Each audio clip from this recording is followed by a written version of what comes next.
everybody, welcome to Grimm's Forge Gaming. Today we are going to cover my Wonder Woman build, and I made this character for my daughters. I have a 6-year-old and 3-year-old daughter, and they love Wonder Woman.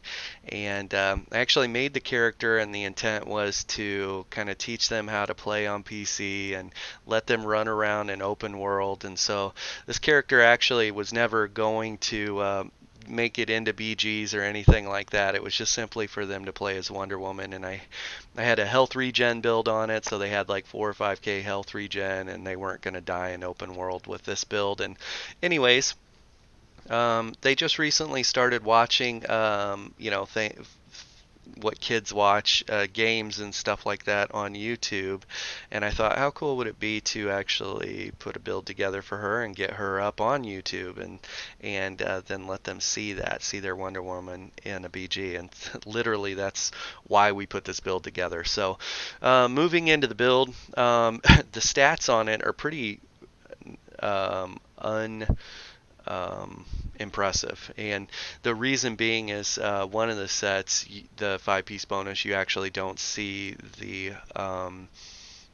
stats from it in your spell damage, and the other set is a proc set. And so I know that a lot of people look down on proc sets in the game or whatever, but if you're looking for a Magplar build that doesn't use proc sets, I have my Spartan build, and so just go to my channel and you can check out my Spartan build. He's actually my main character, and so the Spartan build does not use proc sets, and has very high sustain and very high damage output, and plays very similar to this build. So anyways, it's because of that I've already got a Magplar that I love in BGs, but I wanted to kind of give Wonder Woman her own feel, her own thing. And so the Aurorian set kind of had me interested, and so that's, if we're going to run Aurorian on Wonder Woman, what other set do we want to pair it with, and what's that look like? And so here we are. Anyways, we have two options. You could go Spartan build, you could go Aurorian. And I could even throw together 2 or 3 other Magplar builds that are really powerful. So let's jump into the build here. We are running 2 heavy, 5 light, and the 2 heavy pieces that we're running are our monster set, and we're running Scoria.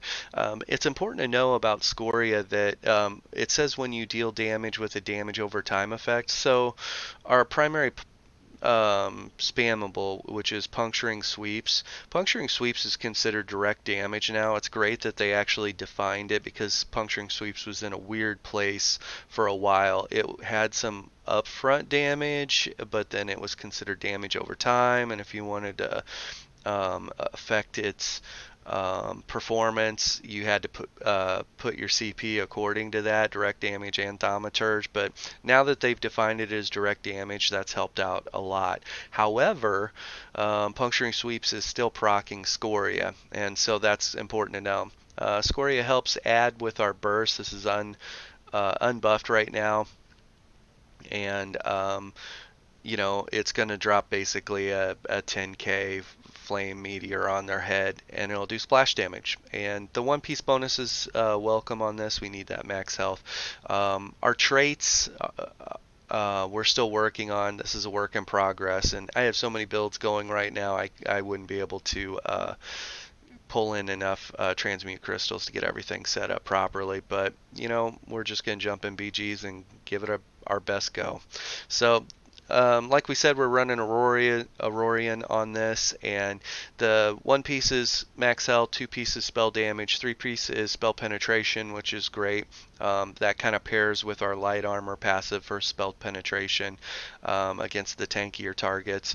And then the 5-piece on here says dealing direct damage with a single target attack summons a cone of lightning from your chest for 3 seconds, dealing 1100 shock damage every half second. So you're looking at 2200 damage every second. And the important thing to know that this effect can occur every 6 seconds, so you only have 3 seconds of downtime. So basically almost every target that you gap close to and hit them with your toppling charge, that's considered direct damage. You'll proc this, and if not, your sweeps will proc this for sure. So it's up often, and it's pretty nice. the thought process on this build was, how do we maximize the burst potential from from this? And so basically we paired it with War Maiden, and we infused the War Maiden jewelry minus this one. We still have arcane on that, and our max magicka is super low when you look at that, 21,000 max magicka. However, the only way that we could run this low of max magicka is the fact that Aurorians and War Maiden are kind of working together to assist with our damage output. And the thing to note about the War Maidens, the 5-piece adds 391 spell damage to your magic damage abilities. So your spell damage tooltip itself is not going to represent that spell damage. Only the abilities tooltips will represent that, and so that's important to know, because this build will push, when it's buffed, 2,767 spell damage, and with some other bonuses you can get it as high as 3,270 spell damage. And so you would add another 400 on top of that. So that means it could get up to 3,600, 3,700 spell damage on this. And so that's kind of the thought process. I don't have a lot of max magic to work with. What are we going to do to amp up our damage and try and get people out of there as quick as we can? And so we kind of paired these two together to see how it would go. We are running a lightning staff as our primary damage bar. The reason being is we want access to elemental drain. So Magicka Templars, they have access to restoring aura, and it has a minor Magicka steel effect included with it. However, it does not apply the major breach to lower the resistances of some tanky targets, and so that's important to know. If you're regularly finding yourself in outnumbered situations, maybe pick this up and hit everybody with the minor Magicka steel, since your sweeps are hitting in a conal effect in front of you. But for a single target maximum burst or burn through them, elemental drain was the play. I've done a lot of testing comparing like dual wield versus sword and board versus lightning staff, and Destro staff was the way to go for sure because of ancient knowledge. Equipping a lightning staff increases your damage done with area of effect abilities by 8%, and while puncturing sweeps is direct damage, it's also a area of effect. It does a conal effect in front of you, so you're getting 8% damage bonus from that using it. Another big plus to running the lightning staff on a Magplar is as you start running out of magicka or running low, you can simply hold heavy attack on the target, and you'll continue to put a little bit of pressure into them and some of the people around them because of the lightning staff passives, but you'll be getting magicka back during that. And so you'll see in that video where I get low sometimes, and I'll just hold heavy attack and get magicka back, and maybe even finish people off. I think in the video I finished somebody off with a heavy attack as they were trying to get away. So our back bar is sword and board, and we like that basically just because of the passives, and we want to be a little bit more tanky. We did try this build, making this our primary bar and running with a resto on the back, but the damage output was just greatly reduced. And because our max magicka is so low, that ended up being the problem. Our max magicka is low. We need the highest burst potential we can get to get people out of there quick, and if we lower our damage by going sword and board and making ourselves more beefy, we'll burn through our magicka trying to get people out of there, and so it wasn't working very well. But anyways, another thing to note too is we could be even more tanky than we are. When we look at the stats, you'll see, but we're sharpened right now, and we're not reinforced on this, and so reinforced would take us up to like 1,800. We'd gain an extra 2. We'd probably gain an extra 2,500, 3,000 resistances. So that's a setup. Aurorian 5-piece light, 2-piece Scoria heavy, and then we're running War Maiden and lightning Destro staff and sword and board.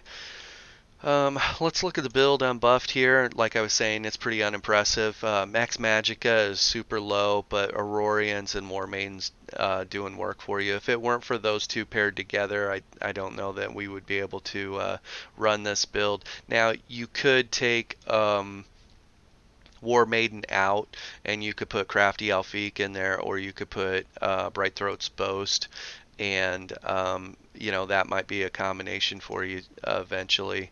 The food we're running is Clockwork Citrus Fillet. We need a little bit of max health. The health recovery's not too bad. The max Magicka and the magic recovery is good. That extra 288 on the magic recovery, you can see how low our magic recovery is. 1300's pretty low. The 16 to 1700 range on a Magplar is when your sweeps you start being able to spam your sweeps pretty consistently, and not see your Magicka pool deplete so quickly. So we're obviously under that with this. So we don't have a lot of max Magicka to play with, and we don't have a lot of Magicka recovery. We need to get people out of the fight quick and move on to the next. And so that's really been the trickiest part of this, is bursting people down, and how long do you keep your foot on the throttle, kill this person onto the next, kill this person onto the next, kill this person, and now we're out of resources. And that's kind of the problem. Let me take another food here real quick. We'll lose that. So you could run, instead of the Clockwork Citrus, you could run max stat by running Sugar Skulls, and you'd be down to only 1,000 magic recovery, which is not enough. So you would, if you were to go Sugar Skulls, you would definitely have to change your second armor set out to Crafty Alfiq or to Bright Throat's Boast to max Magicka. So while you would gain maybe 2,000, 3,000 max Magicka, because you're going from 26 to 46, you'll gain 2,000 max Magicka. You'll be at 23,000 max Magicka, but your magic recovery drops by 1,000. So, and you can see we're running the Atronach. We're getting some magic recovery out of that. Neither of our sets right now have magic recovery in them, so that's kind of a problem. Bright Throat's Boast, if you run a drink, you'll actually get some magic recovery out of that and a lot of max Magicka, so might be worth a try playing around with that setup actually. And our max stamina is on the low. If you're watching the BG footage, the stamina tends to get us in more trouble than the max Magicka gets us in trouble. And the reason for that is 10k max stamina is good for one break free and one dodge roll, and then you're spent. So, there's a couple times where that's what kills you. Magic Templar is not, at least my playstyle, is not a block cast type playstyle. You can't hold block while spamming puncturing sweeps. You could hold block while toppling charging to a target, which is important to know, so you're not CC'd on the way or en route. So anyways, let's look at our ability bars. So I set this up just like my Spartan build. I like that play style a lot. This is unbuffed, so the tooltips are going to look low, but toppling charge is our gap closer, and it is our CC. And the nice thing about toppling charge is they changed this to a melee ranged CC. It used to be that you couldn't use this ability when you were within melee range, and so when that was the case, you also had to equip Javelin on your bar just to have a viable CC. But since they made it to where you can toppling charge people at point blank range, that's helped out a lot. Toppling charge direct damage as well, which helps proc our Aurorian set right off the go. So as soon as we jump on somebody, hopefully toppling charge is triggered Aurorian and we're putting damage into them. Primary spammable is puncturing sweeps, and it applies a slow to the target and heals us for the ability. That's good. Purifying light is our damage multiplier. This is very important. for the build. We're not running an execute. This basically works as our execute. We want to put this on him, put some sweeps into him, hit him with our ultimate, and we hope that the proc from this will be sneaky enough to burst him down. So Elemental Drain, we kind of explained that we like to run Elemental Drain because of the Major Breach option or bonus on this, and it applies minor Magicka steel. So you could take our 1300 Magicka steel, add 300 onto it, we're at 1600, and that's about where you'd want to be, so bare minimum. And we're running channeled acceleration. I like everything about this. Minor force for 36 seconds. So we're getting increased critical damage, and our movement speed is increased by 30%. It's nice to gap close to a target, put some sweeps into them, and we're lowering their movement speed by 40% with this ability, and we are increasing our movement speed by 30%. So there's a 70% movement speed gap between our target and ourselves, so hopefully that allows us to outmaneuver them. We're running Crescent Sweep. It's got a very low tooltip. We are on buff, but even still it's a low tooltip. However, the ultimate cost is very low, and enemies in your path will be hit for 60% more damage, and so that's important to know. It's low cost. We can get this ultimate off a lot, and basically the play is to make sure that your target has Purifying Light on them, has Elemental Drain on them, gap close to them, stun them, put some sweeps into them, and hit them with a Crescent Sweep, and hopefully your Purifying Light pops and finishes them off. On to the next. So let's look at our back bar here, and for a while we were running spell pots, spell power pots, and anyways, we just recently leveled up our mages guild, so that way we add degeneration to the build, and we could run with tri-stat pots or detect pots and things like that. So anyways, this also does a really small dot to it, and the dot has a chance to proc your Scoria, so that's great. And this is our source of major sorcery, so that way we do 20% more damage. We are running Honor the Dead, and I felt like this was the better play considering it's a 4K cost heal, and healing anyone who's below 75% health restores 60% of the ability. So this is one of the few resource helpful abilities that we have. And we're running Living Dark, and Living Dark is nice. There's a lot of damage right now in medium armor builds, and we'll continue to see a power creep in the medium armor world. People hitting 6 to 8k weapon damage and running onslaught and things like that. So this isn't going to save you from that, but it is going to apply a slow to them and give you a little bit of a heal. And so the slow hits them for 60%. And if we've got the 30% movement speed here, that's good to know. 60% reduction, and basically they're moving 60% slower and we're moving 30% faster. That hopefully we can outmaneuver that person or at least get away from them. And so Living Dark was a good play. You could also put Shield here, I think. Sun Shield, and then whatever morph that you want on that. Blazing Shield to return damage. You could drop that on here, or you could go to the light armor and you could pick up annulment and then morph it to one of the morphs if you actually wanted a damage mitigation shield. Those would be two good real options to put here too if you don't think this is doing enough work for you. Next ability we're running is Ritual Retribution, and pretty much if you're a Magplar, you got to have this on your bar. It's going to be your Purify, cleansing harmful effects from you, and it has a underrated hot or heal over time for it, and it also does a little bit of damage over time as well. That has a chance to proc Scoria. So, and when you're talking about Magplars and you're talking about building your house, you drop this on the ground and then you drop your next ability, Channeled Focus, and that's your house. You try and fight in that area, and your chances are better. fighting in that area. So, anyways, Ritual Retribution, underrated heal, and has a little dot, proc scoria, and cleanses you. It's a must. And Channeled Focus. This is our form of Major Resolve. So this is our armor buff. And while you are fighting within the rune, increase your physical resistance, spell resistance by 50%.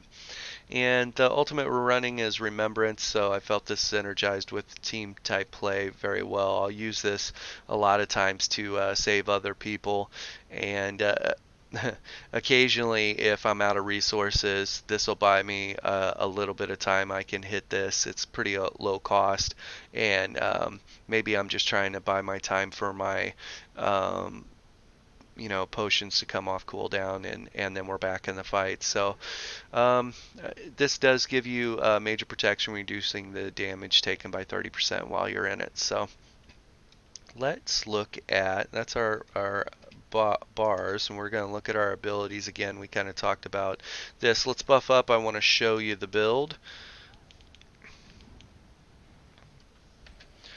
All right. So right here you can see spell damage. We didn't buff our spell damage. I didn't have magic pots on me, but my spell damage gets up to normally 2,767, so 2,700 spell damage, and it can get as high as 3,270 spell damage, and then if you throw War Maidens 300, 400 on top of that, it ends up being a 3,600, 34 to 3,600 spell damage build. So which we need that much spell damage to, because our max Magicka is low and we got to get people out of there. So that's been fun. If you've been running Magplar and not been bursty, I definitely recommend this class. You feel bursty for sure, especially right on the jump when you gap close to them and Aurorians kicks off. That's a pretty good feeling. So makes a lot of people panic. And let's rebuff again, and we'll look at our resistances. So spell resistance is 28,000, just under 29,000. Physical resistance is 24,000, and we are a 5 light armor build right now, so we're 5 light 2 heavy, and so those are pretty good resistances to have. And my crit resistance is low with this build, and that's because we didn't have enough transmute crystals for all the projects that all the builds we're working on right now. And I just jumped into a BG with this low crit resistance, said let's go, let's see what happens. So the video that we have out there is with these exact stats. To confirm, we are in no CP right now, so the stats that you're going to see are exactly what you're seeing. As far as passives, get all your class passives for sure. Get all your Destro passives for sure, especially your Ancient Knowledge and your Resto. If you end up going with Resto, you can see I only ran it for a short while, but you could run Resto on your back bar instead of Sword and Board, but I recommend Sword and Board. Going back to that actually, so when we look at our stats here,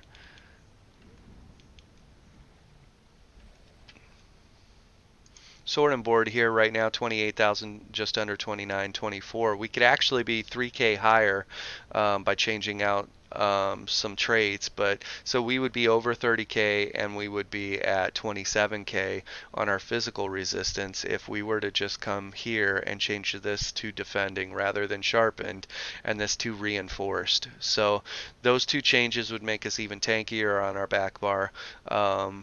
And you could also run the Sigic Order back bar undo, I think it is, gives you 8% damage mitigation at all times. So that might be the play. I feel like Remembrance is the better way to go. It's a really low cost and gets you and your teammates out of a lot of a pinch. Whereas the undo more for whatever that has the 8% damage reduction is a little bit more selfish. So that's, we're kind of playing this as a support, bursty support.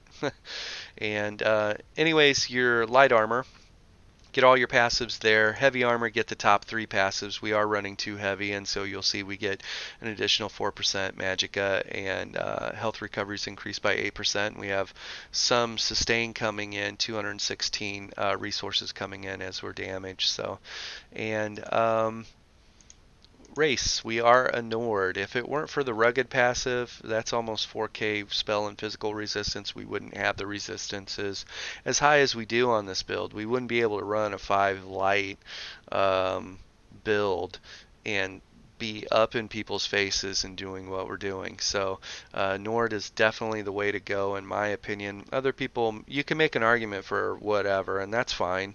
For me and my playstyle, I really love rugged. I want to be as bulky as possible, and then let's stack on the damage after that.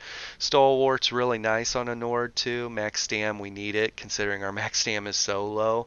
And when you take damage, you gain 5 ultimate, which is good because we take a lot of damage. So, and resistance to frost is okay. We get some health out of that, and immune to chill status effect is great. So that is the build. We went over front bar, back bar.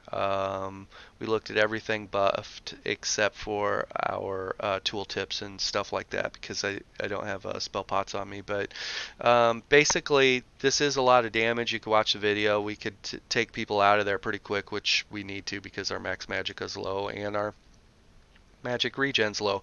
Again, like I said, I made this build for my daughters and just wanted to get it up on YouTube so they could watch it, and I'm glad that other people like it, so that's cool. If you're looking for a different type of Magplar build, check out my Spartan build.